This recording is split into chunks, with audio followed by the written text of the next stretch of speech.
Welcome everybody on today's sit down episode. Next to me is an absolute beast, an absolute elite cream of the crop endurance athlete.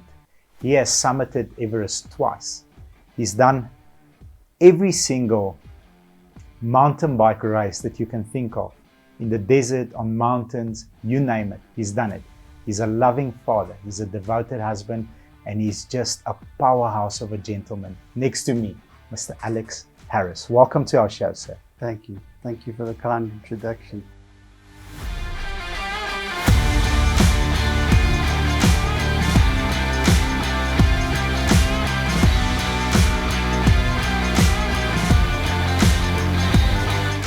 It's fascinating to have you here, just to process with you where this body has been all over the world, the extreme temperatures, both plus and minus. Yeah. Because you know both. I want to ask you, what do you prefer? Because I don't know if I'll take the cold, but I don't know if I can handle the heat that you've experienced. And calm, you're a gentleman, you've got this calmness about you. I was expecting like a whirlpool to come through the studio and everything will fly around. Not at all. I'm pleasantly surprised. I'm a huge fan, officially. So I want to start the interview by processing, who were you in high school? Who were you at 17? I know you started off with sales. So that's, if we can touch on that a little bit, that interests me as well. But how do you get into this fascinating life that you've lived? And you're just getting started. You're very young still. So 17 years old, couple of years ago, couple of mountains ago. Who was I? 17. Yeah. Well, I was a youngster that knew very little, but I knew that the world was a big place, and I also knew that whatever I set my mind to, I was going to be able to do it. I was convinced for some reason that I could do anything in my life.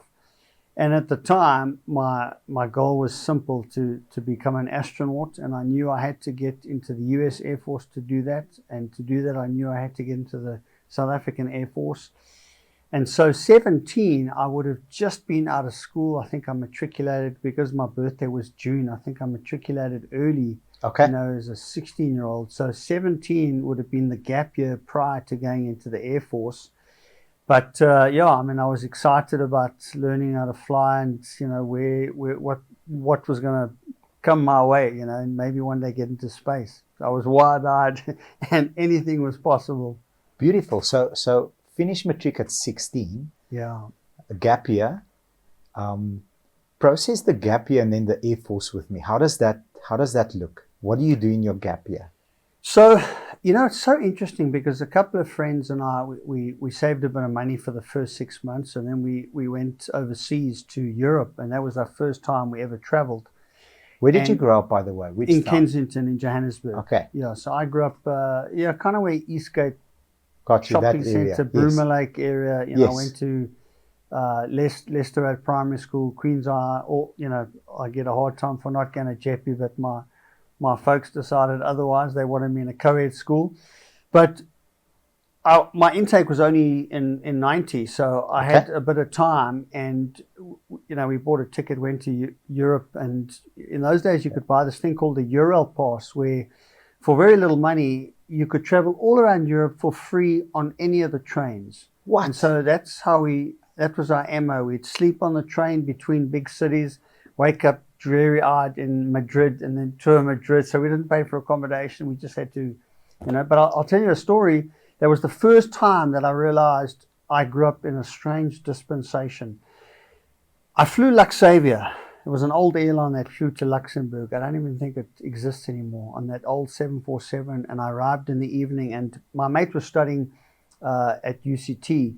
So we'd scheduled to meet up he had an aunt in Zurich, but we were going to meet in Vienna and then hook up. So I got on a bus late in the evening, now arriving, this youngster, wide eyes in Europe, and I'm on my way to Vienna.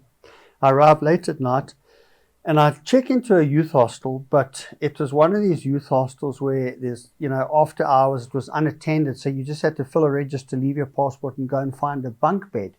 Okay. And this is about 11 o'clock midnight. So I'll find a bunk bed. About 2 hours later, I'm rudely woken awake by the proprietor of this youth hostel, who has seen my South African passport, and he literally drags me out of bed and he kicks me out and he says, "You're not welcome here, you're from South Africa." So you're a white, young South African. In 1989.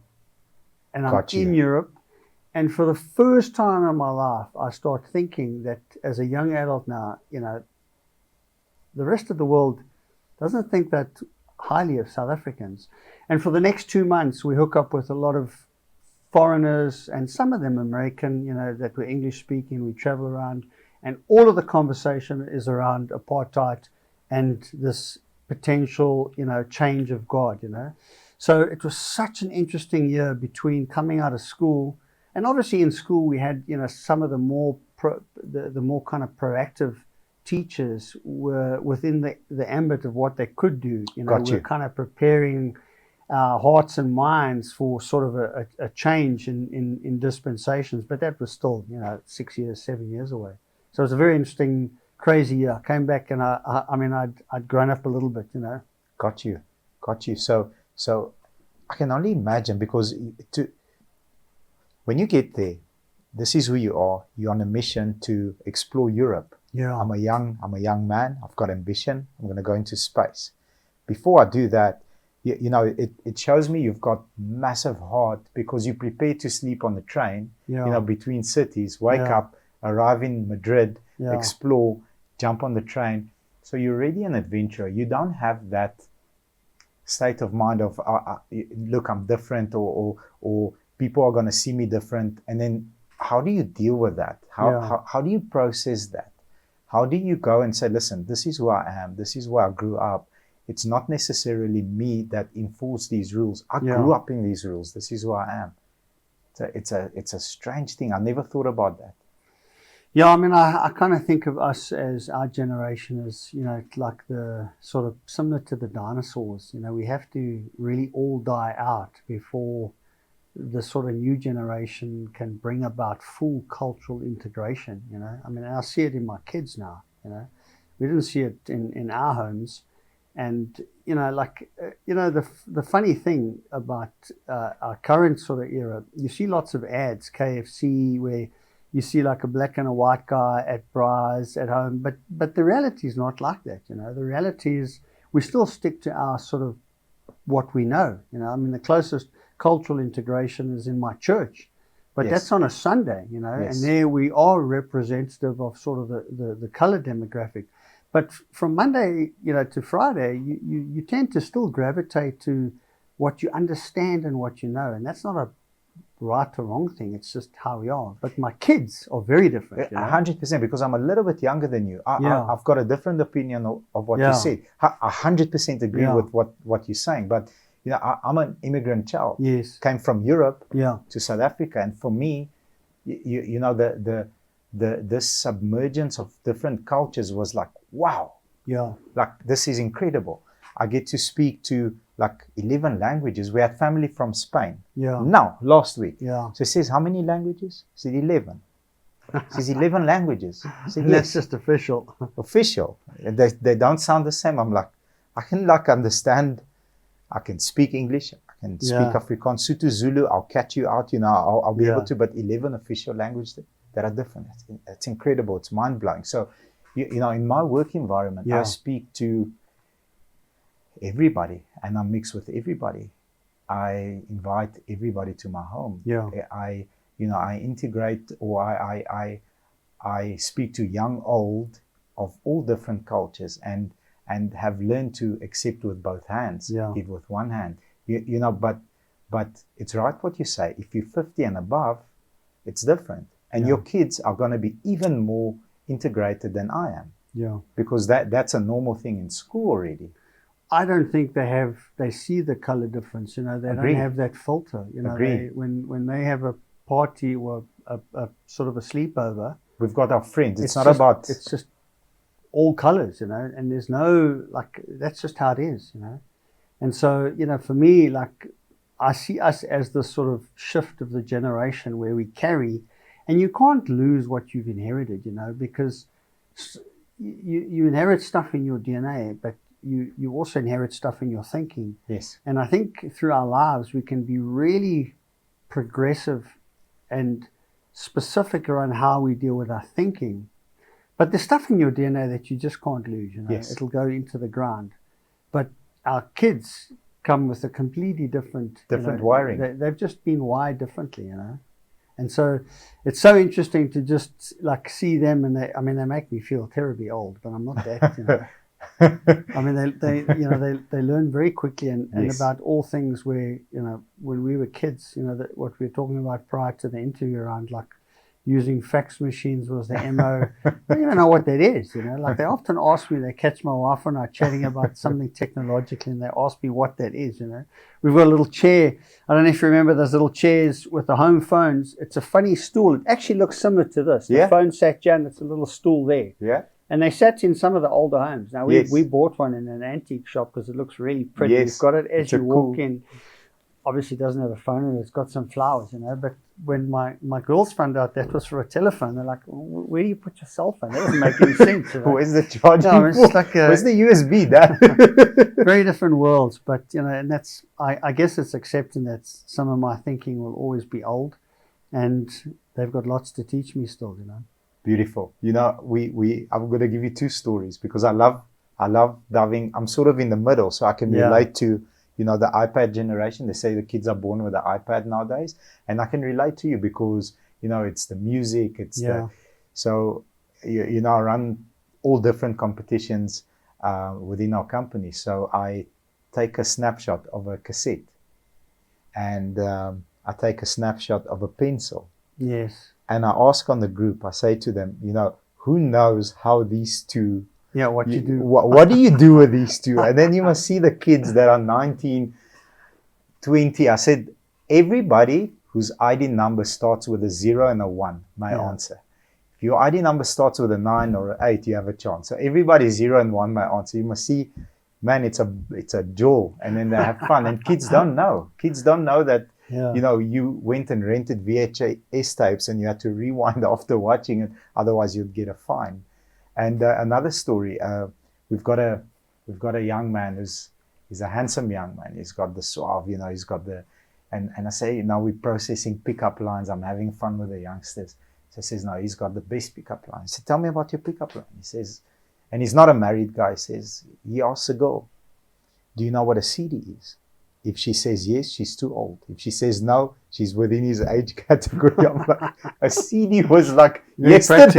It was yesterday. What are you talking about? The kids don't even know what a CD is, never mind the tape. Yeah, it's crazy. Yeah, so that was a nice, fun memory lane 10 minutes. Thank you. Yeah. So you come back, you turn 17, and obviously you've seen how big the world actually is, and you're about to go into the Air Force. So process that stage of your life. How does that pan out? Yeah, so I mean, I knew as a real youngster I wanted to be an astronaut. It's all I ever wanted to be. I mean, I wanted to be a Jedi Knight when I was 4. Of course, so did I. That didn't work out, And then at some point I realized, well, actually there's a practical way I can achieve that, and it's called an astronaut, So I knew I had to pay attention for maths, even though I was a complete, I was just a reprobate at school. I was just a rebel, I know now that I suffer terribly from ADHD, and I've just learned to deal with it. But, as a kid, just all over the place. Actively busy. I can't sit in front of my laptop for 40 minutes, and I have to get up and I've got to go do something. So, so I knew, I got to do maths and get a mark to get into the Air Force. So, I had for a highly wired child, I was pretty sort of strategic around how I was going to go about getting into the US. Anyway, getting to the Air Force, and the problem with the early 90s is that the writing's on the wall. So, yes. Mandela's released, we know that there's going to be a change in dispensation, And I can't recall in 91, 92 if it was going to be specifically in the 94 elections, but the writing was on the wall. And so one of the implications from a military perspective was our whole military was downsizing, you know, so they were cutting spending. They had suspended flight training, you know, for a couple of years. And I guess partly because we were no longer this, you know, sort of pariah on the African continent, and all our perceived threats in the old dispensation, our neighbors were now going to be our friends, you know. Got you, yeah. So there's no real enemy to prepare for the whole time. Yes, and so everything was winding down. And I remember I was at SWAT Corps, I was at Waterkloof here in Pretoria, I was at Hoedspruit, and I remember watching like the Mirage 3s land for the last time, the Buccaneers with the General fly for the last time, the Canberras fly for the last time. And I mean, it was just like a real heartbreaking look. Obviously the conversation is around this youngster who wants to make his living flying and get to the US, you know. So it was a very frustrating time to be in the Air Force, and because we couldn't fly, we had to do something else in the interim, you know. So I signed on to do PDI, which is Physical Training Instructors course. The guys who had the swords that used to chase everyone around. And then those who really wanted to stay, you know, within the kind of like channel to potentially fly could join the Air Force Flying Club and learn how to fly. And that's what we did. So we joined the Air Force Flying Club at SWAT Corps and learned how to fly on little Air Force Cessna 150s, you know. A little four-seater. Yeah, two-seater. Two-seater. A two-seater. I've actually had, in a four-seater, a sort of a crash landing. I'll tell you about it just now. So those are scary. Like, I like the big Boeings. I'm fine there. Those are very scary. It's like it's like this. No, it was, so look, I mean, I had a lot of fun in the Air Force, but, you know, I was like really young, and because we couldn't fly, it was a very frustrating time. And then when my sort of national service came to an end, the option was to join short service, and it was still uncertain when flight training would officially start again, you know, and I think that actually took a few years. And I didn't want to sign on short service, but I think really what was happening was I was kind of discovering myself and realizing I'm probably a little bit too much of a free spirit to be hemmed to military life. Yes. And that's what a pilot and ultimately, you know, a pilot astronaut would require, you know. So when I left the Air Force, you know, I remember for a couple of years, and at the time, by the way, I just joined the Mountain Club of South Africa. I had actually started rock climbing back in matric. So if we back up sort of to that 88 year, I, you know, started doing some of the hiking trails and started rock climbing. So I'd been climbing for a couple of years before joining the Mountain Club. So I was now discovering this sort of unknown world, and also realizing that maybe the life of a military pilot is not something that I'm going to be best suited to. But I'll never forget, like, you had until you were 25 to sign up, you know. So I got out of the Air Force, I think, probably close to when I was 20. So for those next 5 years, when the time, I remember being really conscious. And unfortunately, my dad died in 94. So he died a couple of years later. And he was kind of the main sort of, you know, like, he was kind of my right-hand man around sort of helping me sort of navigate what I want to do with my life. He wanted me to play football. You know, I was really good at soccer. I played for the Air Force team. I didn't really want to do that, you know. So I just, you know, so I'm in this like really frustrating time. Should I, shouldn't I? And then he's out of the scene, and like a year later, or 2 years later, it's too old for me, you know. But Everest is coming into the picture, you know, and so I'm now in sales, and I don't have a career, but I'm working my way up this business. But really, it's a MO to fund, you know, it's just a means to an end. The end is climb the mountain at the end of the year, work hard, make lots of money, spend all of that money going climbing the mountains, you know. So that was that sort of early Air Force, and then leaving the Air Force. And I mean, I look back and I wonder, you know, how would things have panned out if I had stayed, you know. And I think some people, I'm just one of those people that I do wonder, because I think a lot about stuff, you know. Some people just, I don't think they ever look back and wonder, you know.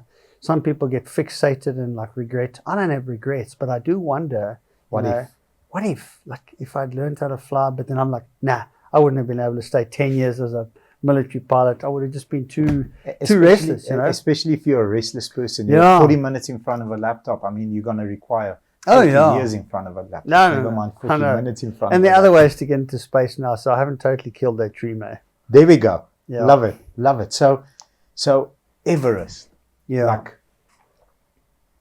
it's fascinating to me. So, I mean, you work hard, you make a bunch of money, and you're going to spend it all on this climb.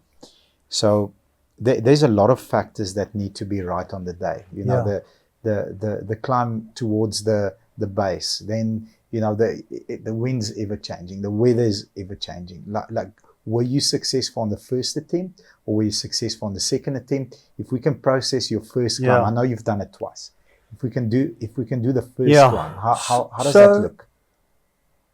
I actually only got up Everest on the third attempt. After about 15 years of trying. So we'll work it out. But let's go to the first attempt, 1996, right?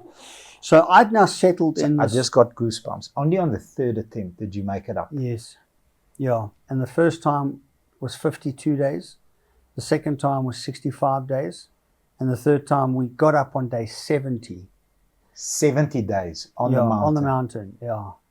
So that's about 180 days if you add that up, you know. Just trying to get that last box ticked. So, sorry, you know, if I see a mountain, I'm like, that's a pretty mountain. I don't see myself standing on top and, you know, I've conquered this mountain. Yeah. It's not me. What drives you to get there, and what keeps driving you to get there? Is the motivation the same at the bottom as it is towards the top? Because 70 days is a long time. Yeah, so the drive now is the mechanics of what drives me now are very different to the mechanics of what drove me, you know, then. So let's process the initial climb. What drives you initially, and your first climb? You mentioned it was over 40 days and it was unsuccessful. Yeah. So if you back up, that was 1996. If you back up a few years prior to that, you know, I'd got out of school. I joined the Air Force. I joined the mountain club at the same time, and my life was now always, even in those, you know, the time in the Air Force. On the weekends, I was out rock climbing in the Magaliesberg. I was going to Watervalboven. I was going to the Drakensberg. So it turned out that I was a young and up and coming climber in the mountain club at a really great time, because if you remember 92 and Perestroika and Glasnost, the former Soviet Union was suddenly open. And what happened in 92 was the Federation mountain clubs had now been allowed to invite clubs from around the world. Beautiful. So I got invited as well. The Mountain Club of South Africa got invited on an exchange program. And you were picked. And I was picked as part of the small team. You're very young then. You I'm 20. Early 20s. Early 20s, you know, 71, 92. I'm 21. And my first trip. And you're going to Russia, so now you're going to climb in cold weather. Yes. So this is ice and snow, you know, and in fact it happened for 3 years in a row. But what happened was, economically the ruble devalued like rapidly in 1992, and so the Russian federations couldn't come here, so they just couldn't afford it. You know, within a few months it was untenable. You know, that was the one consequence of sort of the doors opening, but we could still go there. So this exchange program ostensibly was us going there and then us being the South African team, learning ice and snow skills. And so in 92 we went to the Caucasus Mountains, and Mount Elbrus is the highest in Europe, one of the 7 summits, although that wasn't ultimately the goal. In 93 we went to the Altai, which is a range of mountains on the Mongolian border in Siberia. And then 94 we went to the Pamirs, which is sort of Tajikistan, Uzbekistan, so some of the former states now independent. Yes. And the objective was to make the first South African ascent of a 7,000 meter peak, Peak Lenin. So that's kind of the backstory to, I mean, and a lot happened there. I mean, like, you know, in fact, I think one of those points we might bring us back to 92 in Russia, some of the kind of crazy experiences. But now, after 3 years of exchange program, I have suddenly a lot more experience than a lot of other South Africans, especially in ice and snow. Got you.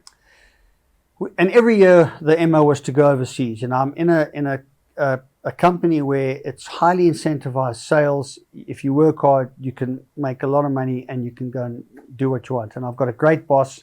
I'm an asset. He lets me go. But that relationship's getting more and more tenuous because the mountains are getting higher. They take longer and longer. 70 days, you're my top guy. You go for 70 days. I need my killer here. You need to be driving the other people. Yes. Exactly. So let's move to 1995. I get invited on a South African team to go to Everest, right? Someone else is leading it, but this up-and-coming youngster. Beautiful. And I'm excited. I'm just like, I can't believe it, a chance to go to Everest. In fact, it was a friend of mine who'd become a mentor. He was on the team, and he pulled out. So this is for 96, the following year, right? But he pulls out, and he can't make it, and he strongly sort of supports he lifts his hand for you to take me along. So I'm on this team. But what happens in the second half of 1995 is the leader of the team pulls out. He can't make it either, And now we're all sitting around in the room and everyone looks at me and they say, well, you're going to lead the team. And I'm like, I'm 24, 23 maybe, I think I was going to be 24 the following year. I'm experienced, but I'm no experienced to go to Everest. And I'm certainly not experienced to lead a team to Everest. But I'm not thinking too much about that. I'm just thinking about the testosterone levels are there. Let's go to Everest. So then the final kind of pivotal straw in all of this is at the end of 95. Now, so we've got a permit to go to the north side of Everest. That's the Tibetan or the Chinese side, and it's post-monsoon. In other words, August, September. So there's only really 2 seasons you can climb Everest. Pre-monsoon and post-monsoon. The monsoon, when it rains like crazy and snows on the mountain, is sort of June, July. That's the monsoon. You can climb pre, where most people go, April, May, or post. Can't go in the winter because of the winds, and so those are the 2 seasons. We've got a permit for post-monsoon. November or December 95.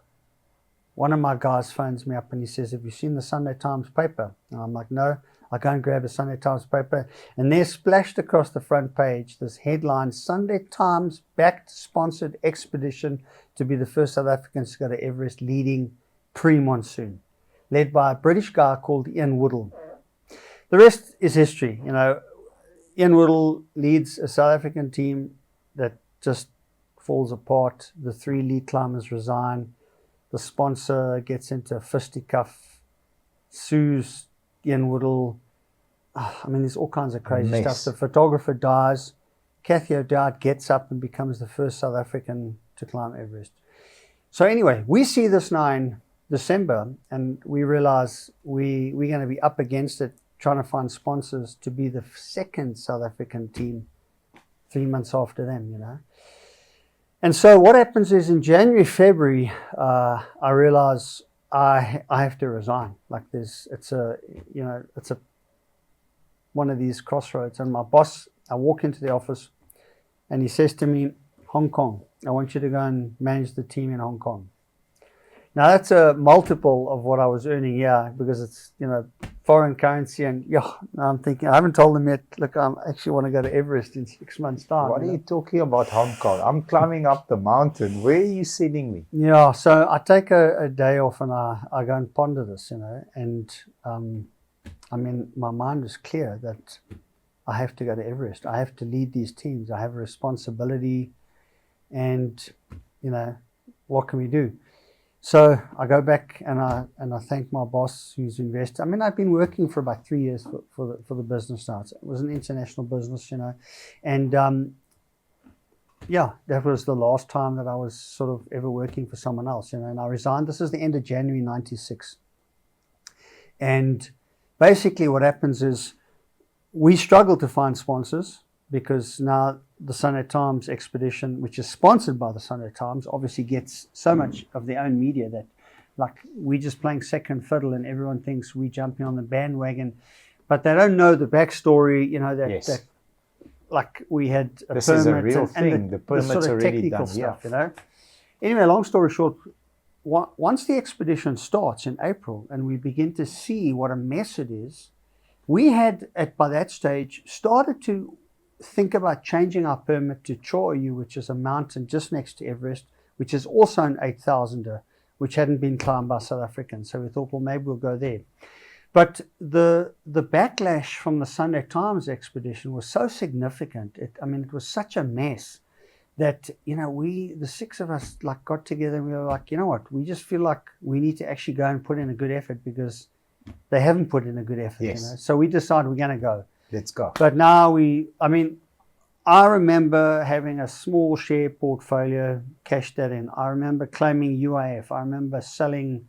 We sold our cars. We literally. So what we couldn't afford because we didn't have the money for it was Sherpas, which nowadays anyone will tell you is just out of your head. You got rocks in your head if you're going to go and try Everest without Sherpas. And we couldn't afford oxygen, which is also another. Although ethically the team was sort of divided, but yeah. So we went to the north side of Everest. So what are Sherpas? So Sherpas are Nepalese. They're like porters. Okay, got you. So they carry the loads, the provisions. A typical Everest expedition has got a ton of equipment that needs to be spread up over the mountain. They fix the ropes in place. Most of those guys live at high altitude in Nepal, so they are genetically accustomed to high altitude. Their capacity for work is greater. Lungs are wired differently. Yeah, they climb Everest 100 times. And when it comes to oxygen, you said ethically half the team was divided. So half were for, half were against. Yeah. Which team did you subscribe to? So I felt it was cheating in those days. I believe differently now. But I felt it was unethical, and we wanted to try it without, But I have a much more mature, because that became then our business, for many years. Yes. We got back from Everest, so we go to Everest now, no oxygen, no Sherpas. We go to the north side, which is the harder side, in the post-monsoon season, and we get our butts kicked. We just get beaten badly. And it's the most fatal year in Everest history. The movies about Everest were made about 1996, about the fatal storm in May. And so some of that fallout spilled over into the post-monsoon season, but it was just a really bad year weather-wise. It was unsettled. So we got to about 7,500 meters. We spent 52 days, I think, on the mountain, and we got crushed. And I'll never forget, we were convinced that we were going to make it. So the thing about being zealous is that it doesn't necessarily cloud your judgment, but it can certainly make you less partial and a little bit more subjective. But if you look at it objectively, we had very little chance. Nowadays, yes. When I think back after a career of taking people up high mountains, yes. There's just some things that you don't do, and if you want success on Everest, you need Sherpas and you need oxygen. It's just a hard problem to solve. So we come back 52 days later, we broke, we unemployed. I remember we used to joke on our way there, if we get up Everest, we're going to be rich, we're going to be famous, it's going to be easy to meet women. We were wrong on all counts. So none of that happened. We're just we got it all wrong. My name is Alex, and So what did you do? I've been up Everest, all the way up. Yeah, up. I think that's a pretty strong pickup line. That. Yeah. So now it's 1996 towards the end, and now you're coming home and you've got nothing and you're in debt. Devastated. In fact, we had a sponsors debt-free party sometime into 1997. So we owed money to some of our sponsors on. We had 5FM or one of our sponsors, and a whole lot of our stuff got lost, so they paid the 10 grand. It doesn't sound like money now, but back then when you've got nothing, all of those bills add up, but we had survived Everest in its most fatal year without losing Sherpas and oxygen, and that seemed to count for something. And now you must also remember, now the 94, the change of sort of guard, means South Africa is no longer like the pariah. We're allowed to go places, and one of the places we're allowed to go is Tanzania, where Kilimanjaro is. Yes. So all of a sudden, there's a whole lot of South Africans who want to go and climb Kilimanjaro, and they don't know how to do it. And so we started the business in those days, called Adventure Dynamics, on the back of that experience, and that began. Well, that became the way we then got to climb the rest of the 7 by finding clients who could pay for it. We would facilitate the journey for them, and it would also help us complete our journey. And we also got to we offered like the first South African ascent of the highest in Antarctica. We took clients up. That's a privilege you can only ever offer once. Absolutely. The highest in Australasia, Mount Carsten's Pyramid in Indonesia, we offered that to a client for the first time. So that was like the golden years, sort of the late 90s, early 2000s. And that's what then led us back to Everest for the second time and the third time, And second time also, weather conditions just didn't line up. Yeah, so second time we went to the south side. Now we knew that south side statistically, you've got a much greater chance of success. And there's a whole lot of technical reasons why that is. But anyway, the south side's the Nepalese side, and that's the side that Tenzing Norgay and Sir Edmund Hillary climbed up. Yes. We were sponsored by Discovery Health in those days. And, it was a big expedition. They sponsored us to go to Denali, which is the highest in North America, the previous year, to climb that as part of the team. We had lots of Sherpas, we had oxygen, and we got there early because we anticipated. So 2003 was 50 years after the first ascent. 2003, 50 years after the Yes, first ascent. and that was when Discovery wanted us to go, but we Yes. anticipated a busy season, and a lot of people up high up on the mountain is deadly. So we got in early. Yeah, there's a section called the Hillary Step where, there are these famous photos of just hundreds of climbers stuck on this ladder and no one can get past. And if the weather turns bad, a lot of people are going to die. And that's what's happened over the years. So we arrive early on the mountain. We acclimatized early. We're ready to go for the summit, but the weather's not great. And so by the time the weather starts settling, everyone else is caught up in the mountains again, busy. But we end up going for the summit. So we have one summit bid where we climb up to about Camp 2. The weather's bad.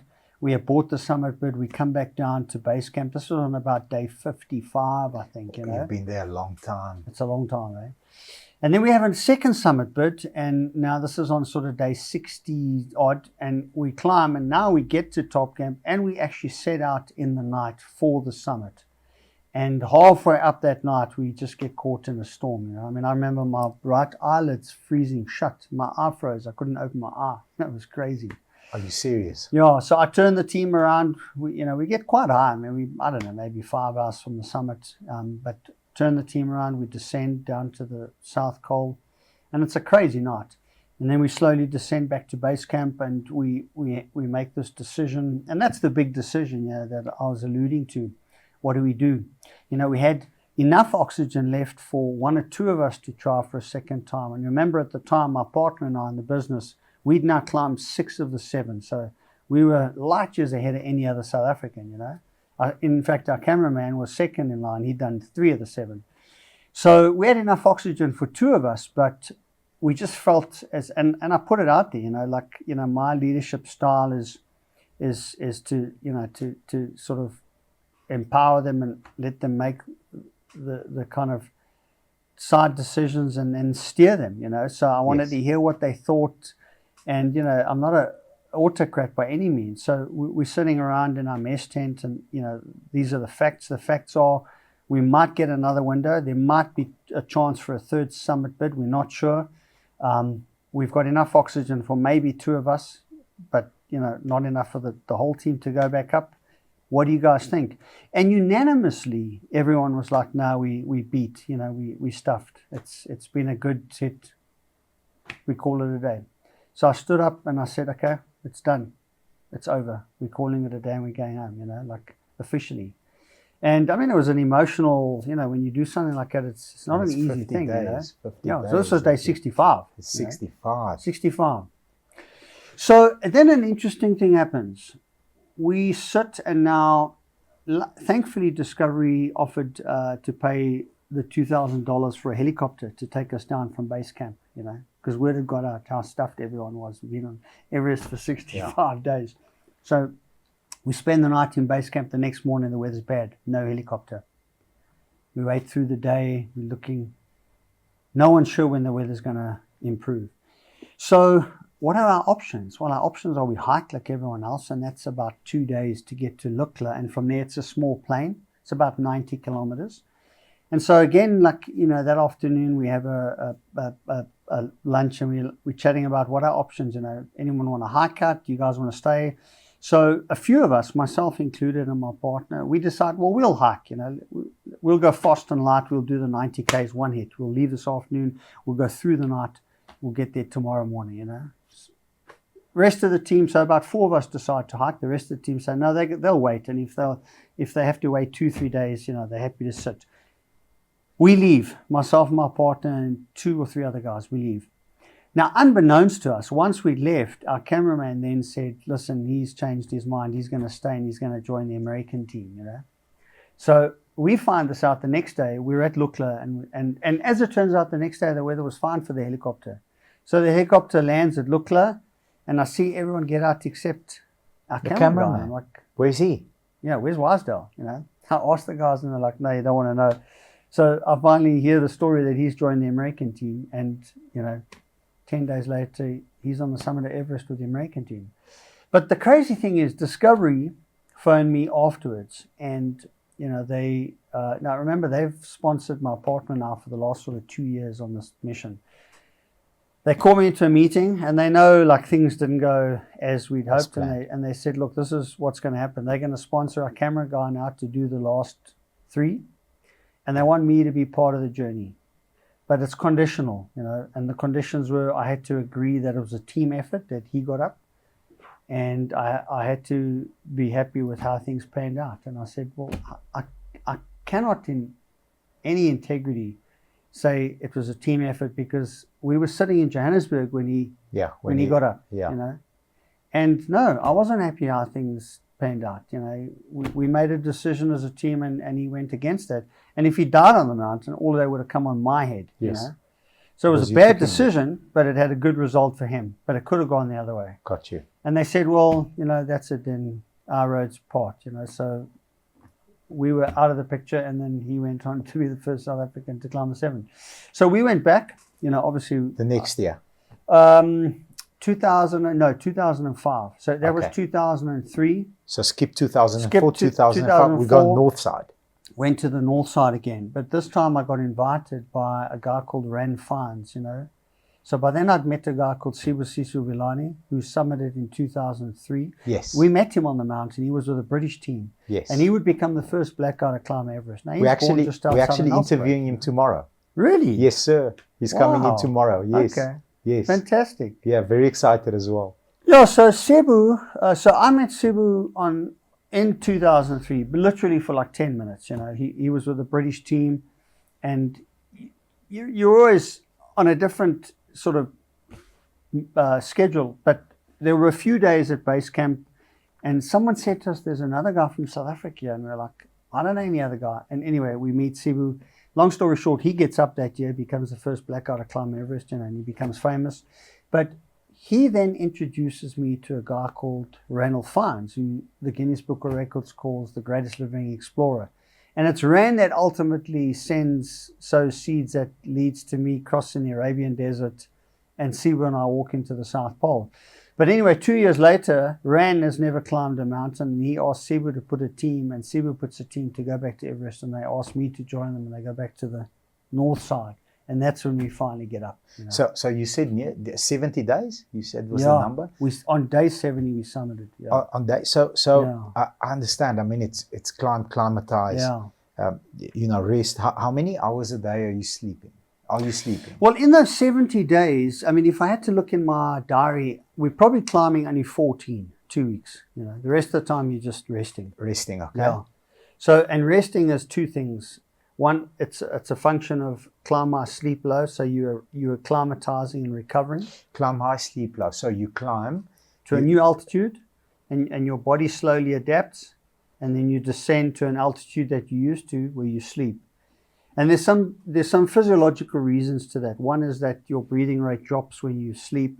So if your breathing rate drops in a lower pressure environment that you're not adapted to, you'll become hypoxic and you get altitude related problems and you could die. So you climb to a low pressure altitude while you're physically active, and you can hyperventilate to compensate for the lower pressure and the lower oxygen, but you descend to a richer environment, and that's the climb high, sleep low strategy. You slowly adapt. When are you using oxygen on the climb? Only on the summit day, when you above the death zone on the summit bid, like those 3 days that you're climbing for the summit. And are you using oxygen while you're sleeping or both? Both. So while you sleep, you drop the flow rate to like 0.5 liters a minute, and then while you're physically active, you up it to sort of 2, 3, 4 liters a minute. Got you. Yeah. So you're still carrying that tank and. Okay. So like walk me past like the final day. Yeah. You said it's 5 hours and then you're on top. And No, that's when we turned around in 2003. That's how much longer, but it's not 5 hours from the start of the camp. No, from the top camp. Yeah, from the top camp. Yeah. Yes. How far is it from there? So it's typically on the north side. It's a much longer day normally, and on the north side you're normally looking at about like a 10-hour up, and then 6 hours down. I mean, it's a 15-hour day for most people. But we, for some reason, were really strong on summit day. So we left at about 11:30 at night, sometime around midnight, Midnight, okay. Yeah. And you get the clear, listen, weather looks... Yeah, although up to that point, the wind had been pumping. In fact, the day before that, at 7,500 meters, Sibu and I were sharing a tent. The wind blew so strong that night, we could not talk to each other because it was so loud. It was like a freight train. I mean, it was just crazy. But the window said on the 3rd of June, the winds are going to die down. So we set out 11:30ish, midnight, and it was still windy, and it was about minus 40. But you've got your down suit, so you're relatively well protected, up to that point. And then in the next sort of 3-4 hours, the wind started dying down, and then it just stopped. But it's still minus 40. Yeah. Although on the summit, like I think maybe it was minus 5. It was an unbelievably warm summit. We were very lucky, yeah. But somewhere into that night, we felt really strong. Now, the upside, the way oxygen works is you can only carry a limited amount of oxygen. So if you're really strong and you're moving fast, you can turn the flow rate up, which means you get more oxygen. You'll go through it quicker, but that's not a problem because you're moving quickly. And because you're getting more oxygen, you feel better, you can move even quicker. Got you. If you're moving slowly, you need to turn your flow rate down because you need your oxygen to last longer. Which means you've got less power. Oxygen, and that makes you even slower. So those dynamics work in opposite directions. One works for you and one works against you. And on summit day, we just felt great. We turned up the oxygen. Took us 6 hours and a bit to the summit. We got up there at 6:15 in the morning. The sun had only in fact, the sun was like breaking ground, by the time we were on the top of Everest. Yeah. How long did you spend on the actual summit? 1 hour and 15 minutes. 1 hour and 15 Yeah, minutes. and that's a long time. Most guys get like 5 minutes up there. Are you serious? The other crazy thing is that for some reason, it was a busy year. Again, there were 400 people on the mountain. On the 3rd of June, only our team set off for the summit. So we were up there by ourselves. There was no one else up there. 1 hour, 15 minutes. There was no one else on summit day on the north side for whatever strange reason. And process that with me. Is it like, I've obviously done research in terms of photos. Is it like how does that? Well, so the very, very top is a piece of snow that's about that size, so you kind of climb up there for your photo, but then you come back down like a meter and you sit on sort of a ledge of snow like this, Okay. And that's kind of where you sit for the hour and phone home. I remember I had a satellite phone. So you can phone from the top of the earth. I phoned my sponsor, my CEO. At the time, I phoned 1 or 2 of my mates, and I phoned my mom. I remember I woke my mom up, and I was like, "Mom, I'm on the top of Everest," and she was like so excited. Then she realized I had to get down. She started freaking out, you know. Yeah. And eventually I was like, Mom, I got to go. I had to hang up. Otherwise, you know, but yeah, I mean, you're up there for an hour and 15 minutes, which is unbelievable. There were 7 of us. And, you know, every now and again you sort of stand up on the very top for some photos. And I mean, I took a series of photos all around, you know. It was incredible. It was, I mean, I knew we'd just been blessed with like Yes. you know, Unbelievable experience. our time, you know, and I didn't want to go. And because we were up there so early, we watched the sunrise. You know, it was calm. There was no wind. I mean, there was a bit of a breeze, but you know, I mean, I could take my gloves off. Really? You know, Yeah, -5 is okay. That's fine. Yeah. You know, it's not -40. Yeah. And eventually, an hour and 15 minutes later, Pasang, my Sherpa, was pulling on my sleeve and was saying, we need to go, you know. Does he use oxygen with you guys? Yeah. He does. Okay. He doesn't need to, but, you know, it's the same reason, like if I'm guiding a client up Aconcagua, a higher mountain, or even Kilimanjaro, I'll take Diamox to assist me to sleep, because I know I can do it without, but it's going to make me perform better, and my role is to look after my guys, you know. Got you. And a Sherpa is a kind of similar role, you know. It just makes him more alert, more attentive, and safer. So, you know, they do, as a rule, use oxygen. Yeah. So Pasang was pulling my sleeve and saying, we got to go, and I didn't want to go, you know. Like I knew this is the highest I'm going to get, you know, yes. planet Earth. This is like the top, you know. This is it. I was only yes. 33, and I knew I'd be, you know, closing the door, and I would almost certainly never get back to this point. And so there's an element of like, you know, so much has gone into this. 15 yes. years, 180 days, 9 years on Everest, 3 expeditions. Yes. I don't want to leave, you know. But I also know the most dangerous parts ahead of me. It is the most dangerous part. Yeah, and Sibu will tell you a story about his descent, you know, like he got into trouble coming down that's later that same day, you know. I mean, our Sherpas, it's a long story, and I never found out the whole story, but our Sherpas suddenly disappeared on the way down because they had a brother on another team, and something happened to them, and so they went to help, and then Sibu's Sherpa disappeared. So Sibu couldn't get his another bottle of oxygen, and, you know, he collapsed somewhere, and they, you know, the rest of the team, our team was divided into 2. Our front, the stronger guys that summited on our day, and then Team B were coming up the next day to summit on the 4th of June, you know. But yeah, I mean, it's like you know, you just don't want to go. Like everything is just, you know, it's like this little bubble, and like time has stopped, and, you know, God is saying, this is what it looked like when I created the world, you know. Is it quiet up there? Yeah, it's dead quiet. And it's just unbelievable, you know. Can't top it. I mean, I knew I can't top that view, you know. I cannot on earth top that view.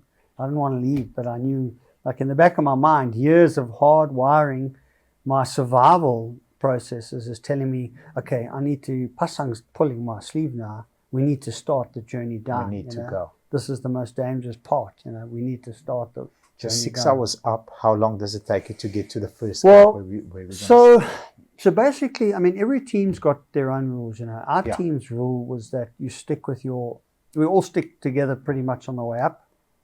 Then on the way down, you want to get down as quick as you can. But the rule on the way down was stick with your Sherpa, you know, and then go and get as low as you can. Because we were up so early, it meant, so most teams will just get back to their top camp and they'll spend a semi-dangerous night in the death zone, and then the following day they'll get off the mountain. Okay. But because we were up there so early, we had the luxury of time, so we knew at minimum we're going to get past the top camp, maybe to the next camp, you know. But the rule was you stick with your Sherpa.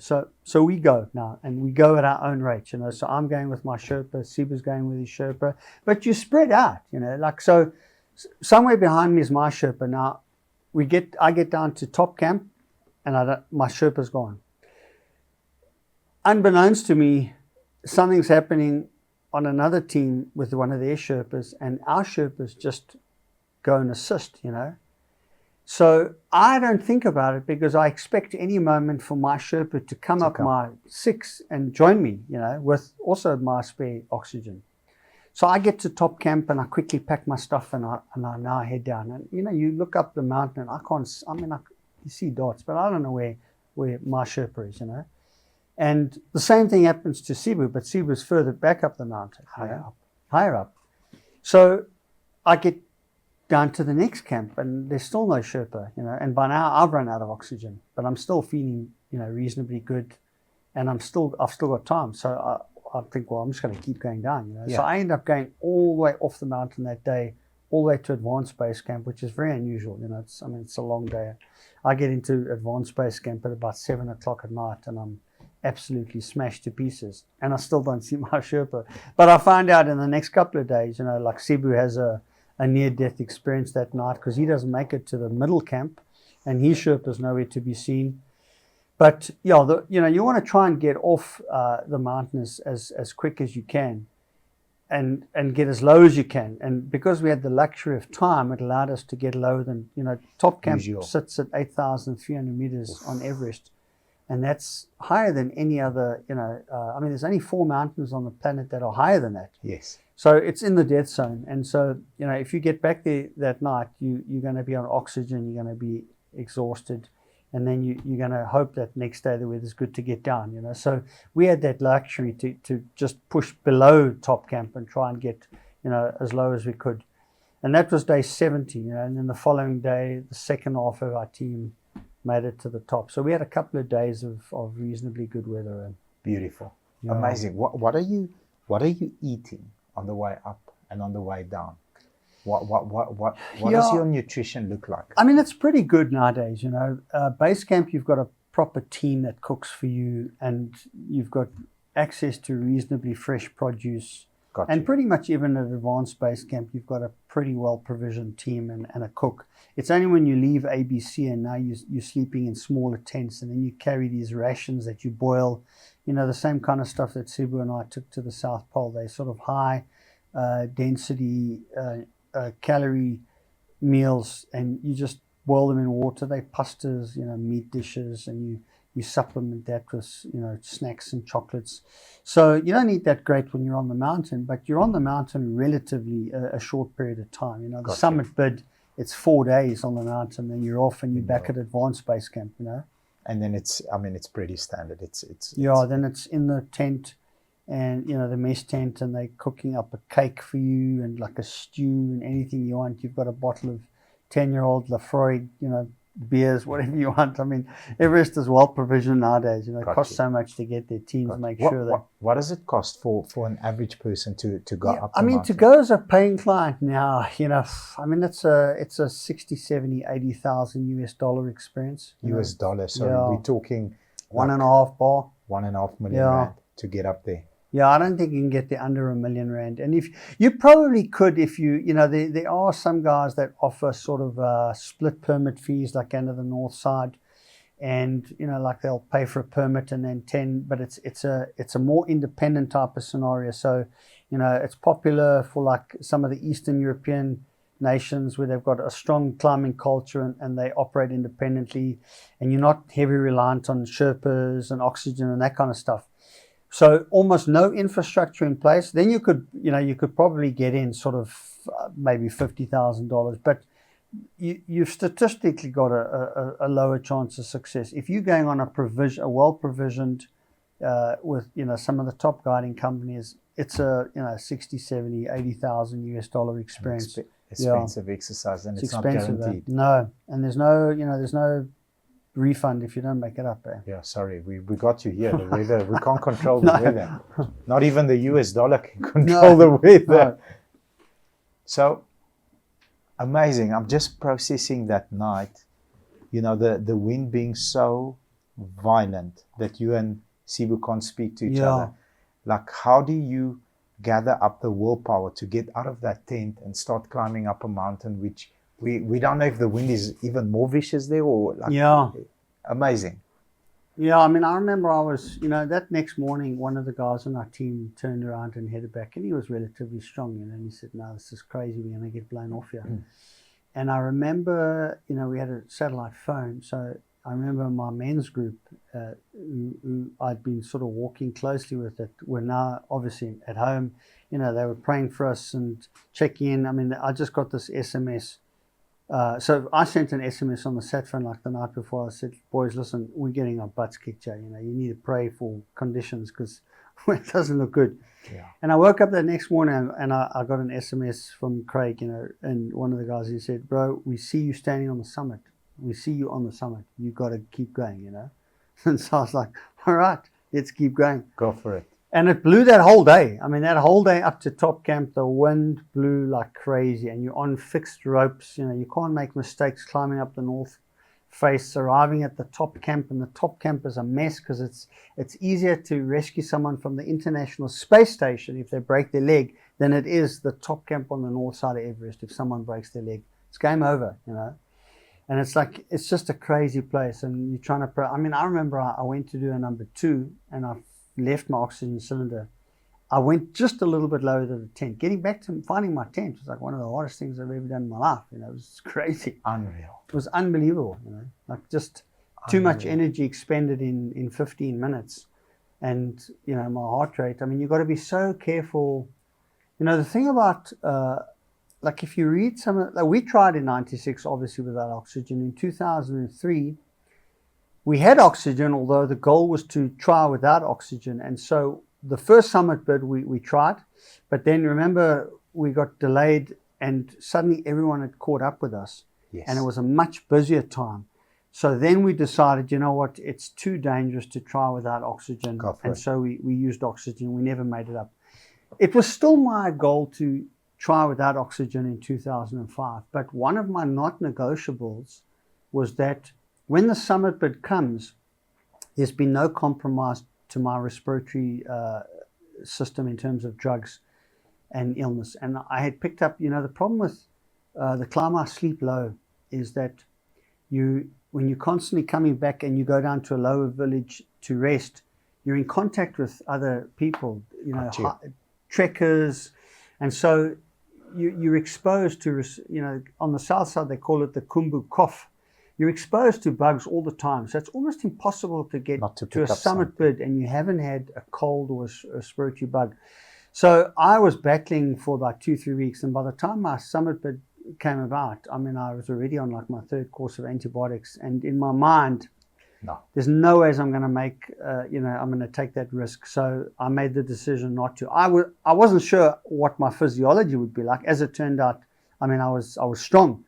But the problem with not using oxygen is twofold. One, your ability to stay warm is severely compromised. So you're much more susceptible to frostbite because there's no more diffusion of oxygen. And oxygen is the thermal regulator around your body. It helps, warmth. But 2, your arterial pressure drops.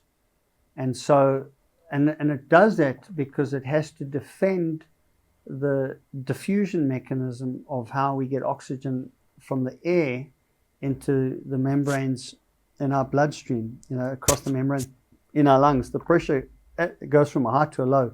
So as the partial pressure of a molecule of oxygen drops, the arterial pressure has to drop in order for that pressure gradient to still exist. And so our arterial pressure is constantly dropping, and eventually you'll pass out and you'll die, And that's what happens when guys do it without oxygen. The arterial pressure gets so low, and you don't know it. I mean, I remember doing in 2003 when we were sponsored by Discovery, we had access to Tim Noakes and the Sports Science Institute, and we worked with Tim and some of his team, and we set them a specific scientific exercise. Can you determine, based purely on my genetics, whether I'm able to climb Everest without oxygen? And so they put me in a hyperbaric chamber and they rigged me up to all kinds of instruments and they took blood and we made an artificial ascent to 9,000 meters actually, because interestingly their dials couldn't get the mix to 8848, which is the height of Everest. So they had to go to 9,000, So we got to 9,000 before I passed out. But I literally eventually passed out, So we went till I passed out. And I knew, the only thing I knew about I'm about to pass out was that for a second or two, I just suddenly felt really lethargic. Gone. And then I have to watch the video to remember what happened. Jeez. And up to that second or two, you were you. I was me. Aware, alert. So So it was a very interesting protocol, So the protocol was designed on us going to South America and climbing Aconcagua and then coming back acclimatized and then jumping in the hyperbaric chamber. And there's only a couple of those in the country. The last minute, for whatever reason, I can't recall, we cancelled the South American trip. So I sent a mail to Justin, one of his buyers, the top buyers, and I said, Justin, look, you're going to have to change the protocol because I'm not going to be acclimatized, Yeah. And he got back and he said, look, we're going to keep the protocol the same. We're just going to decrease the duration of the intensity. So in other words, we're in the hyperbaric chamber. It's those things, looks like a giant pull. The kind of thing they put a guy that's a diver who suffers from the bends. Yes. They throw him in those things Yes. and they increase the pressure. That's a hyperbaric chamber. Very expensive thing, that. And so what they're doing now is they're not decreasing the pressure. There's a couple of ways they can simulate the partial pressure of oxygen at elevation. One, they can decrease the atmospheric pressure, or they can pull out the oxygen. Got you. They kept the atmospheric pressure the same, but they pulled out the oxygen slowly but surely to simulate an ascent. 9,000. Yeah. And we started at, I can't remember what we started at. And we basically, the exercise was, like a step, that old Discovery step test. Yes. I had to do that. But now I've got a pipe in my jugular vein and a pipe in my brachial artery. So they do a step test for, I can't remember whether it was 30 seconds or whatever, and at the end of that they take venous blood and they take arterial blood. In the chamber with me they had a little centrifuge where they separate the blood from the plasma. They had a doctor administering a cognitive test, and the cognitive test was basically to check whether my cognitive ability is impaired, And so it was a simple thing. It was called the Stroop test, I think, and it would be something like, the black cat ate the red apple, all written in black. Then the next thing would be the black cat ate the red apple, but now the sentence is written in red and green, and you had to read only the red words or only the green words. Gotcha. And so the apple could be either red or green. Or green. Got you. Sounds simple, Not except while you're when you at 8,000 meters, You don't know where you are. Yeah, so there were a couple of, and then outside there was an anesthetist and Tim Noakes who were looking at all the machines, and so they were monitoring all of this. And this went on for about 2 hours, And interestingly, Tim said, because obviously for me, I'm thinking, okay, I'm going to be on Everest in 3 months' time. I want to know when I'm about to die. When I'm about to die, yes. Yes. Because if you pass out, it's tickets. Gone. Yes. So I need to know the warning signs. So before the test, I'm grilling Tim Noakes about what are the warning signs, like, will I feel this, will I feel that? And he says, look, there's very little chance you're going to get to that point, We didn't really know because it hadn't been done before. So now we're at that point, and because they're looking at all my monitors, the anesthetist who was looking outside, by the time, so one thing they were noticing is as I stepped off the steps every time, I went into oxygen debt a little bit and my arterial pressure dropped a bit. By the time we were at 9,000, he knew the previous set that I'm at arterial baseline for consciousness, and he actually knocked on the window. I didn't see, and he got the attention of the buyer. So all the guys inside were on masks breathing oxygen, so they were on normal oxygen. And the bio knew the second I step off, I'm going to pass out. And literally, I did the whatever, and as I stepped off, boom, I passed out, But I had no warning. So it's a pretty scary that's realization. very scary. You because realize that's how easy it is on, you're just tired. Just sit down, you want to just fall asleep, and then wake up, So we got to 9,000 meters in 2.5 hours or whatever it was, and then I passed out. But anyway, on the day, like when it came to 2005, and there's a part of me that wonders physiologically, but those things, they're more of sort of intellectual interest. They're no longer drivers as to like ego, and it would have been great. I want to process one more question. Yeah. When you're up there, that hour and 15 minutes, are you going off oxygen at any point or not? Yes, and you can feel it within a few minutes. Within a few minutes. So like, because the oxygen is quite noisy. It's a mask. It's got a pipe. It's a system that tries to trap air that you can access again, and it's a free flow. It's not a demand valve like a diving rig, that only activates when you demand. It's This on. is constantly, so it's very inefficient because what it's doing is it's pumping sea level, 1 or 2 bar pressure air into a mask that's at a third of the air pressure of sea level, And it's constant. and it's so adding to it. Yeah. But it's a very inefficient mix. So obviously it's better than not having it, but Yes. it's certainly by no means a perfect thing. But I could tell I took it off for sort of 10 minutes, just for the quiet and just to see what it was like. And, after 10 minutes, you starting to can feel it. a little bit, And woozy. once you put it on, you're back to normal.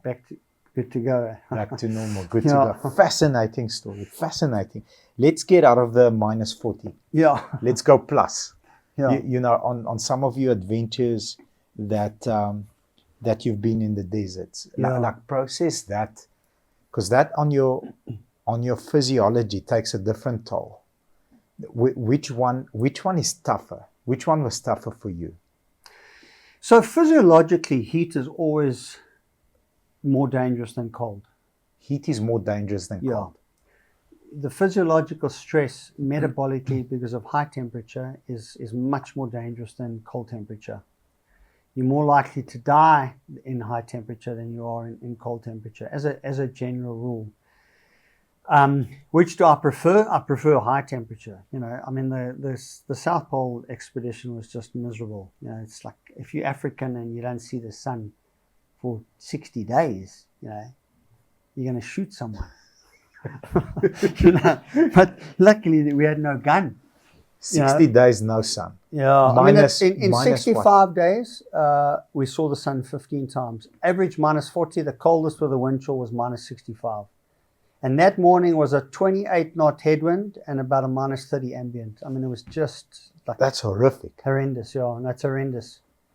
So I prefer the cold, the heat, but the hardest days of my life were on our desert expedition. Harder than Everest. Yeah. Even when you and Sibo are in that tent and can't speak to each other.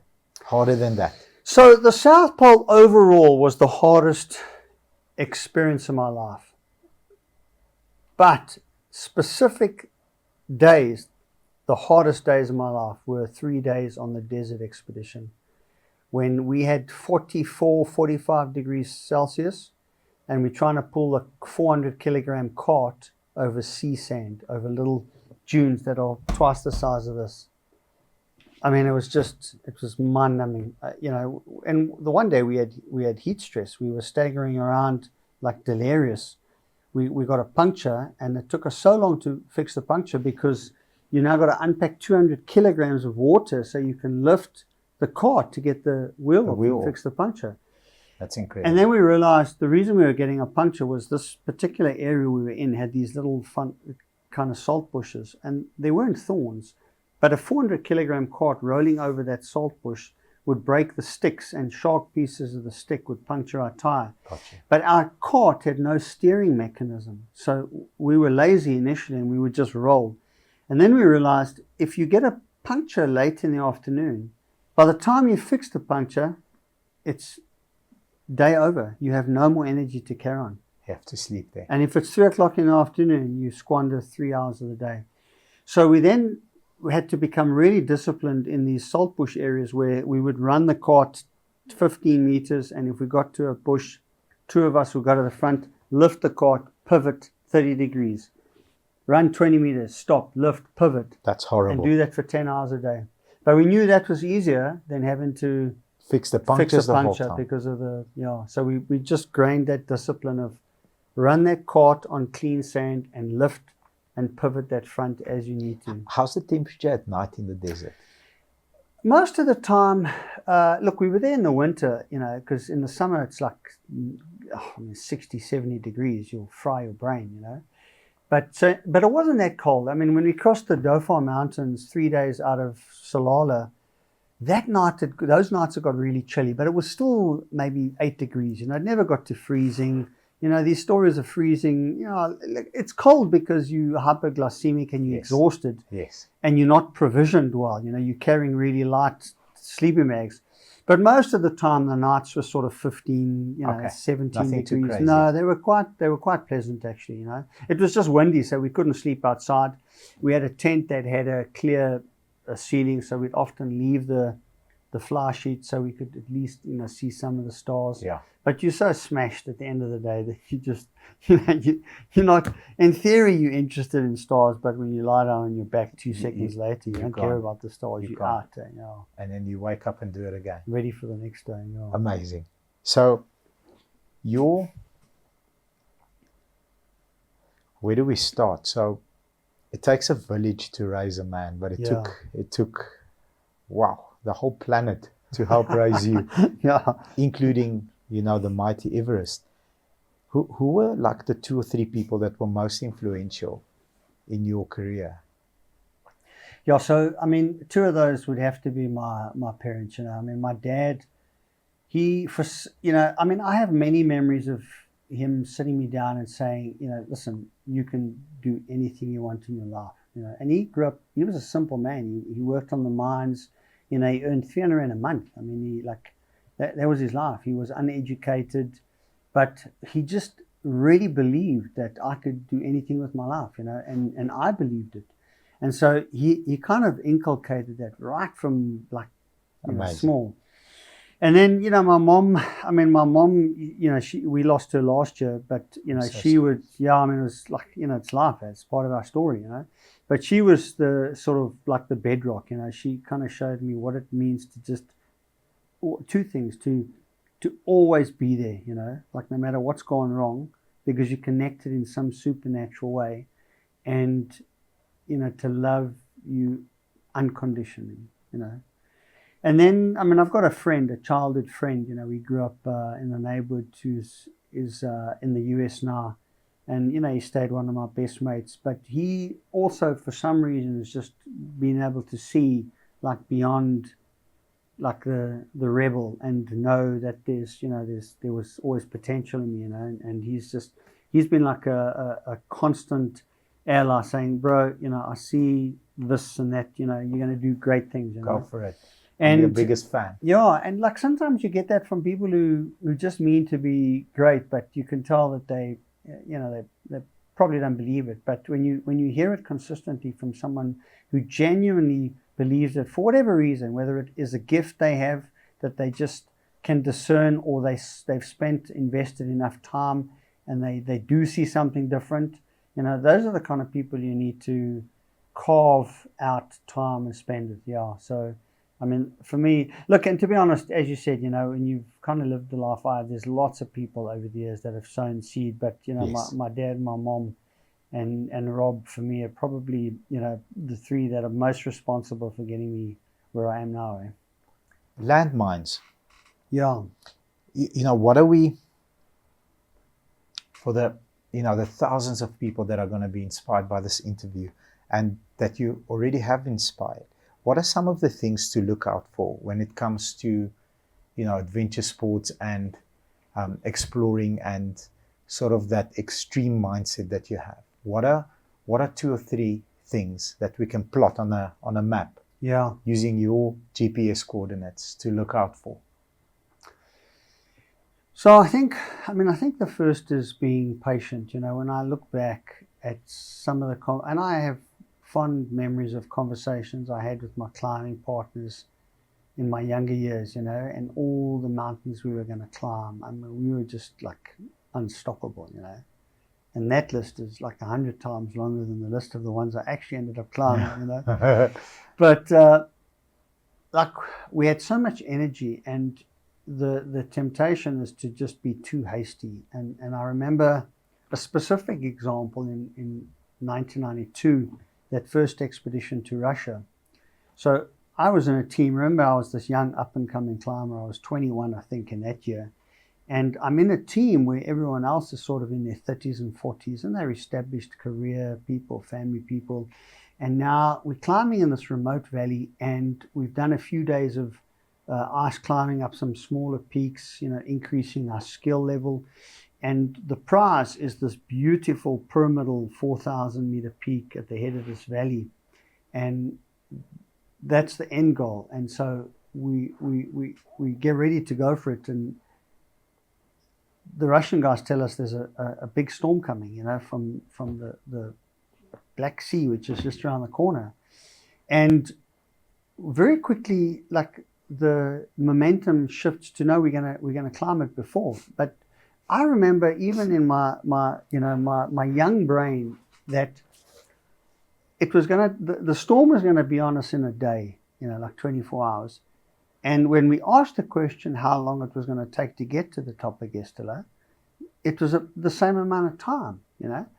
And I remember thinking, okay, well, I guess if they're all saying we can do it, we can do it. Let's just go. Yeah. And so what ended up happening, so one guy of the group said, no, he's not going to go. He thinks it's too risky, Daryl, you know. And he would become a dear friend of mine and my dentist for many years. But Daryl I think he had one kid at the time. He said, no, this is crazy, you know. Long story short, we end up getting caught in the storm. And as we're making our way back on one of the smaller summits, I'm on the summit with Martin, one of the South African guys, and a Russian. And the two of them are struck by lightning, and Martin's killed instantly, and I'm untouched, you know. So I survived this, you know. Fast forward now, you know, a horrendous self-rescue. And I mean, I almost give up climbing. You know, in the months after that, I have nightmares about the sound of that storm, about how things could have happened differently. But I survived, you know, and here I am 30 years later, you know. And yet at the time, I could just as easily have said, I don't want to be part of this because it's too risky, you know. Yeah. And so the mistake I made was that, like, I didn't want to miss out on being the first, you know. Like, I knew this was the first South African ascent of this peak. It was a beautiful peak. And even then, my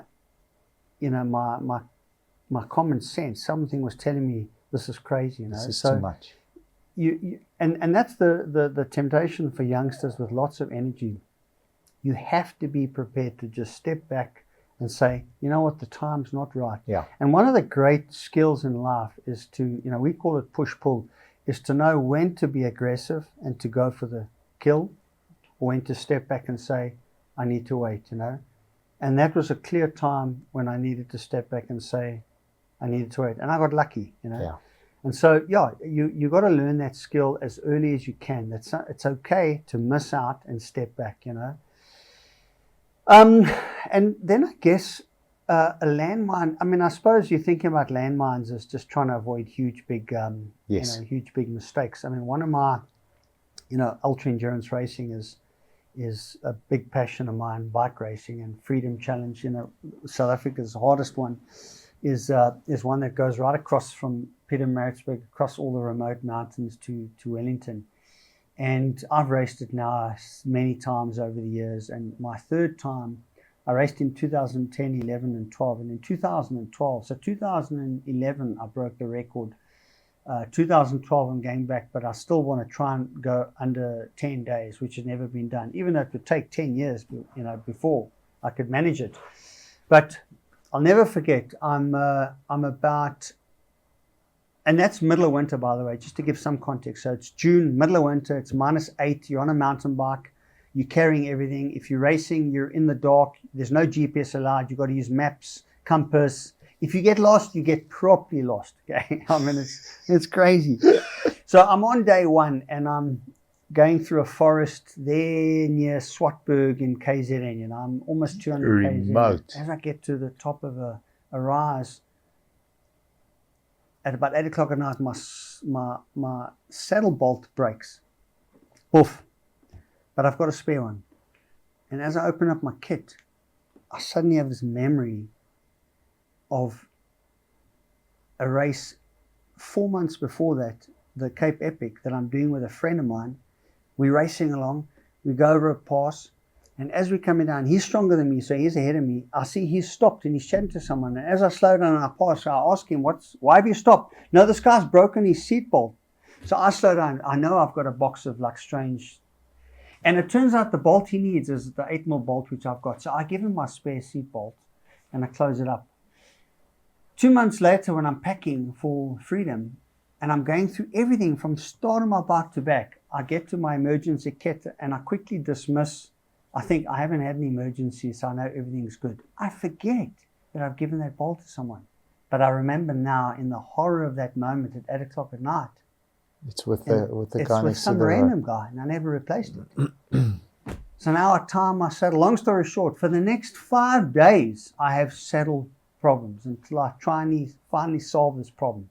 And I ride about 5, 6, 7, 800 kilometers with saddle problems. With saddle problems until I finally sort it out. You can never be prepared enough. And no matter how much you've ticked the boxes, something is. If you want to be the best, you have to be obsessed about the details.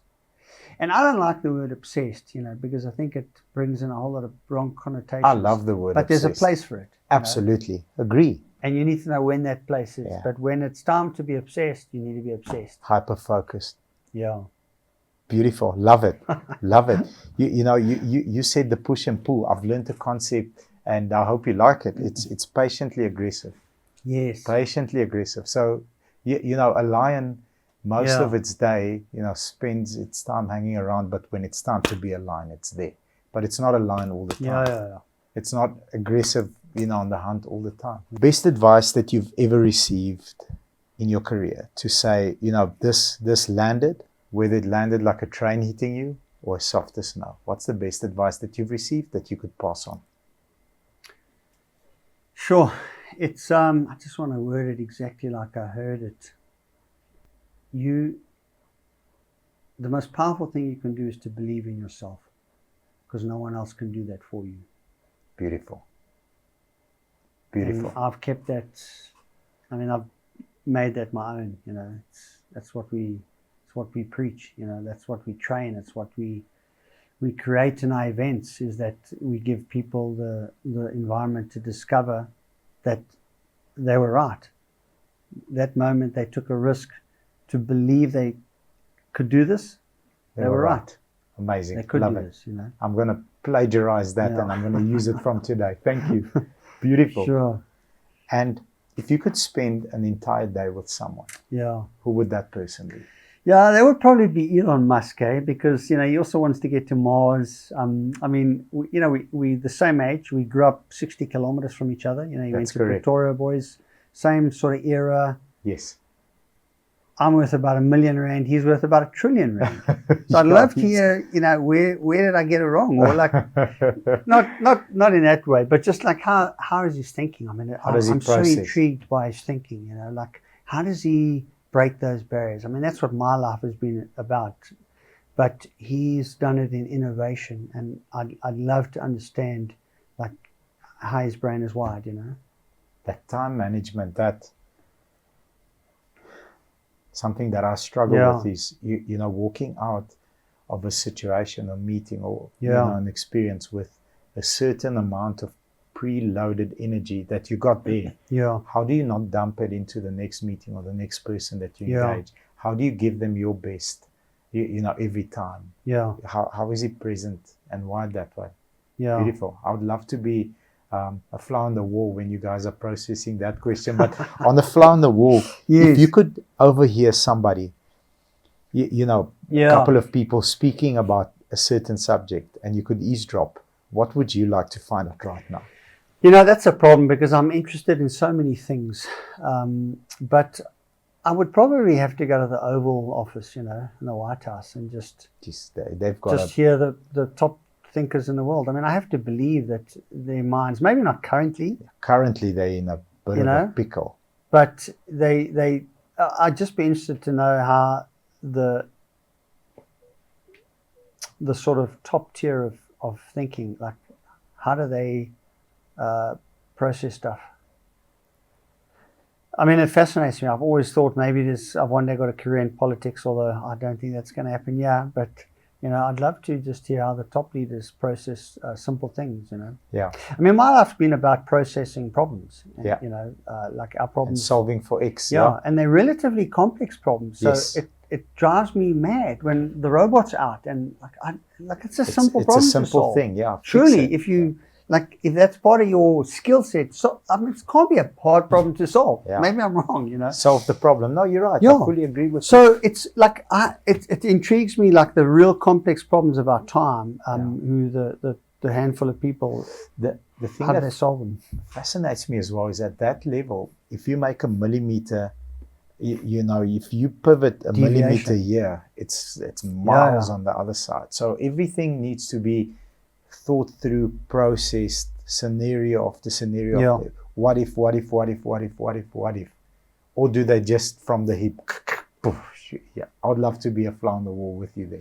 I think the skilled leaders recognize the need to have all angles of input, that there's a need at times to have an aggressive from the hip, you know, kind of guy. There's a need to have a more risk averse, and those in combination give like a great team. You know, the team. Agreed. You know, for me, leadership, when I think about all the trying times when I've had to now make a call around what we do, and you're trying to balance the outcome and success and safety, it's around being confident that the values we've instilled early on. So the group share the values. And so if the most important one's to get home alive, none of us are going to compromise that value. That's a non-negotiable. Yeah, and so then it's easier to steer. But the problem is if you haven't invested the time early on, and we have mixed sort of expectation of what the values are, the outcome actually is too far down the line. You've got problems now that need to be solved, you know. This is probably one of the most powerful 30 seconds that I've had on this show. I promise you that, because it's so powerful what you just said. If you know that this is a non-negotiable, making decisions off this base is easy. But if this is not clear, everything is murky. Yeah. I love what you just said. Yeah. Yeah, I mean, that's, you know, and so I see it so often where guys haven't invested the time beforehand, you know, and then it's problematic. You know, like I'm now out of the mountain tour business, but our sort of mantra was, we're not about summits, you know, we're about experiences.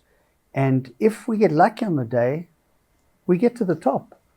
And when you inculcate that, you attract a certain client and you attract a certain type of mindset. And then it's like, because, you know, the question came up, and it's come up often, have you often had these like really hard-headed, terrible individuals? No, because you've set the tone right up front. Them, you know? Yes. There's one occasion in my career I can recall a guy like that. My partner eventually said to him, "You're no longer allowed to come with us," you know.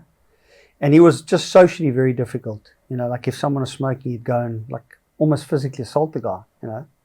I mean, there are better ways to handle conflict, you know? Absolutely. Yeah. But it's because you don't attract like you create a culture, and then that's the foundation. And so then it's just steering this, you know, this kind of very, very big ship, you know. And I like to think of, you know, like in the Second World War, you know, the aircraft carriers, they would turn on the Wildcat, their fighters on the decks.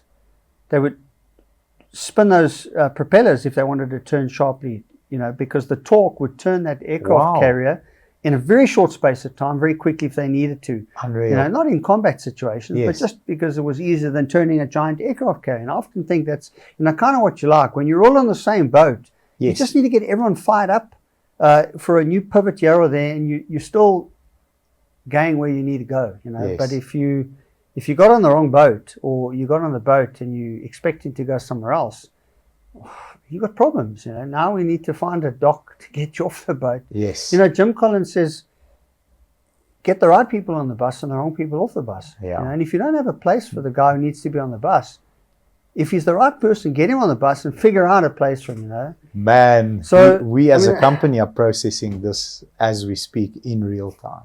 About culture and about direction and about managing expectations up front and about having the right people in the bus, because the moment you don't, a division happens.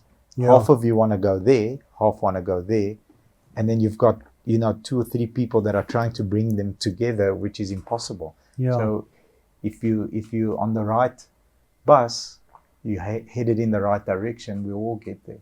Yeah. I love it. And touching on Jim Collins, what's your favorite book, or at least one or two that you're an avid reader? Yeah, I am.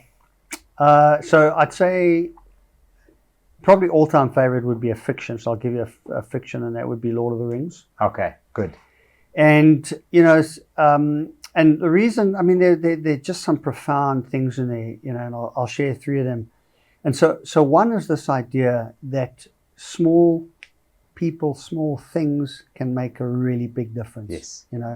Size doesn't matter. It's your heart. It's the stuff that you carry with you. It's the stuff that you were born with. And it's a really profound thing, because it simply says that don't allow outside circumstances or people to dictate who you can or cannot be and what you can or cannot do. We call it a belief throne. So in some of our learnings, we have a belief throne, and you allow someone to occupy that the minute they say to you, that's a great idea, but you'll never be able to do that. And like, how many times people said to me in my career, you live in Joburg, there's mine dumps, and you want to climb Everest, you want to be a explorer, you live in Joburg. True story.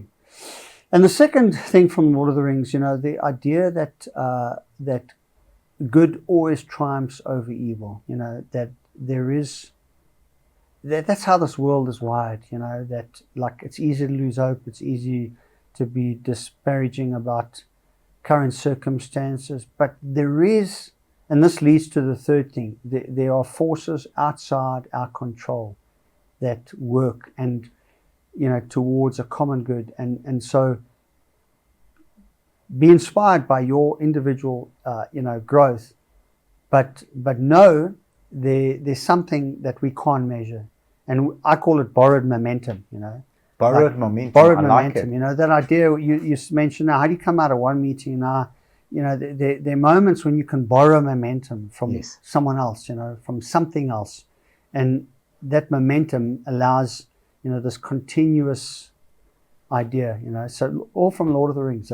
Beautiful. And look, I've got plenty sort of books on the leadership stuff, and actually one of my favorite genres is the Apollo. I said I wanted to be an astronaut, so I've got a library of books on the astronauts, and I've got a library of books on the space program. But Gene Kranz, who was the mission control during Apollo 13, in fact, he was there for quite a few years. Failure is not an option. It's an incredible book around, and the Apollo 13 story was they were on their way to the moon. So Apollo 11 and Apollo 12 have already landed on the moon. So 4 human beings have set foot. Apollo 13 is on their way, and they have one of their oxygen scrubbing units explode. And so, long story short, they have to abort. But the only way they can get back to Earth is to actually end up going around the moon, get a free trajectory shot back to Earth, and they have to solve a whole lot of complex problems to survive, In real time. In real time. They have to navigate an eyeball. I mean, it's mind-blowing. But Gene Kranz, from the start, his culture was, I get it's technically impossible, but failure is not an option. I love it. So come back to me. That's a true with believer. the possible. That's a true believer. And they solved the problem. Beautiful. Yeah. Favorite car? Are you a car person? Yes. Okay. My favorite car. First car and favorite car. So my first car was a 1960 Carman Gear. Oh, nice. Nice. Yeah, it was a temperamental car. It's the only car I've ever sold for more than I bought. Okay. And, the day, it had it had one of those, I think it had an upgraded 1600, but a stock standard VW, but it had a distributor cap problem. So I had a ball bearing rolling around in there. I had a clothes peg holding it on. But the day I sold it, and I sold it to a friend, it wouldn't start. It had become temperamental the last sort of few weeks, almost like I knew I was, finally going to get rid of it.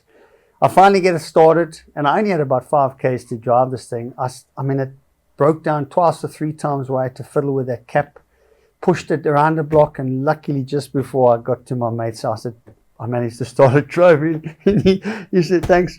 And he bought my car, my 1960 Carman Gear. It was a beautiful car. What color? It was white. White one. Yeah. I just saw the sparkle in the eyes of a person that is a car person. Yeah. No other sparkle like that. Yeah. You know, if you don't love the machinery and the technology. And they're not cheap cars now, eh? Yes. Appreciated You in can't value. find them. And dream car. Yeah, dream car would be a Aston Martin DB4 GT Zagato. Only 19 made, but I mean, I'm actually a more Ferrari guy, but that Aston Martin Zagato is the most beautiful car I've ever seen. I'm going to go and Google it straight after this interview. DB4 GT Zagato. I'm going to go and look that at it. Zagato is like a coach builder for a period of time when, you know, Ferrari is fiddling with their 250. I mean,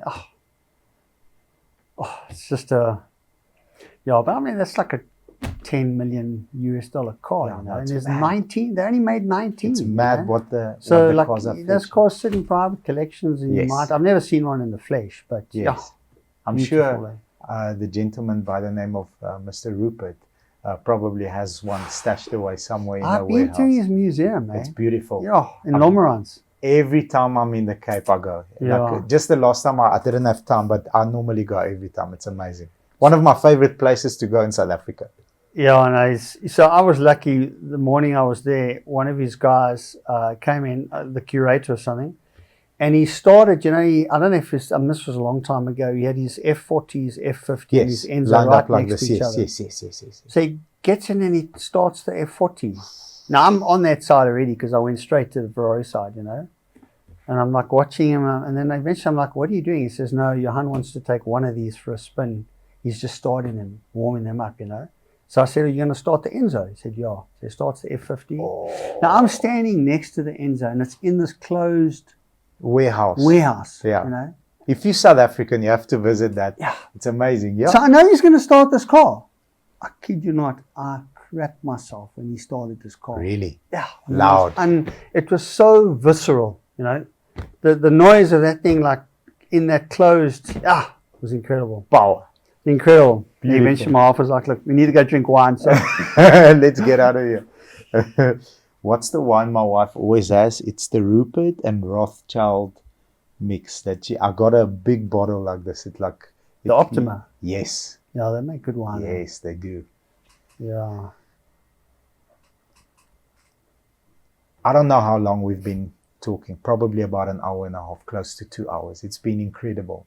Before we go, where can people find you? Where can they get in contact? How can they use your services? So, look, obviously I still speak, and, you know, that's a fair part of what I do, but Yes. my brand nowadays is tied into the Munga, you know, and the Munga is our mountain bike event. Yes. And that's pretty much what we're all about now. So they can go and look at themunga.com.